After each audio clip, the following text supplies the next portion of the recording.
খাসির মাংস দিয়ে বিরিয়ানি। আজকে সবাই একসঙ্গে খাচ্ছি।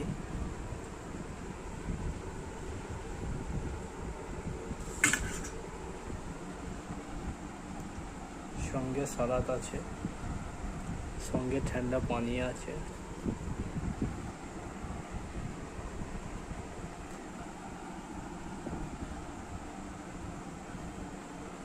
আমার মেয়ে বসে আছে খাবে বলে।